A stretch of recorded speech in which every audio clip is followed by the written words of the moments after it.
Bonjour mes chers élèves, j'espère que vous allez bien. Aujourd'hui, on va faire une récapitulative de 2 dernières leçons du conjugaison qu'on a déjà vues. On commence par le présent des verbes aller, faire et dire. Premièrement, il faut savoir de quel groupe appartiennent ces 3 verbes. On a déjà vu que les verbes se répartissent en 3 groupes. Premier groupe, c'est les verbes qui se terminent par ER. Deuxième groupe, les verbes qui se terminent par IR. Et le reste des verbes, ce sont les verbes de troisième groupe. Les verbes de troisième groupe ayant la terminaison suivante. War, DRE, RE et quelques verbes qui se terminent par IR. Dernièrement, le verbe aller. Deuxièmement, pourquoi on va étudier ces verbes en particulier? On va les étudier car les verbes de troisième groupe sont des verbes irréguliers dans le radical. C'est-à-dire, les verbes de troisième groupe changent leur radical. On passe maintenant à l'exercice suivant pour faire soutenir ce qu'on a déjà appris. Alors, on commence à corriger l'exercice numéro 1. La question dit « Complète les phrases avec les verbes conjugués ».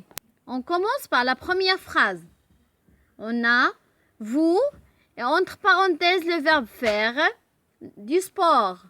La bonne réponse, c'est « vous faites du sport » et on écrit « faites » avec ES.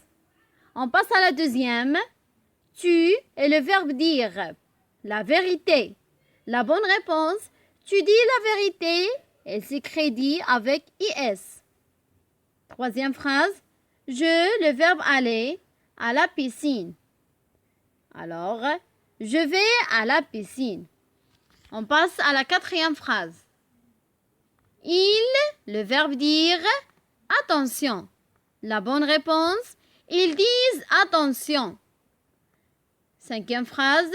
Nous, le verbe faire. Toujours nos devoirs. La bonne réponse, nous faisons toujours nos devoirs. On passe à la dernière phrase. Attention. Vous, le verbe aller, réveillez tout le quartier en criant comme ça. La bonne réponse est attention. Vous allez réveiller tout le quartier en criant comme ça. On passe maintenant à la deuxième leçon, c'est le futur simple. On a dit qu'il existe 3 temps, le passé, le présent et le futur. Pour le passé, par exemple, c'est la semaine dernière ou bien hier, ainsi de suite. Pour le présent, aujourd'hui, en ce moment, maintenant, etc. Et pour le futur, par exemple, demain ou bien la semaine prochaine. Alors aujourd'hui, on va parler du futur simple. On l'utilise pour exprimer ce qui passera dans l'avenir.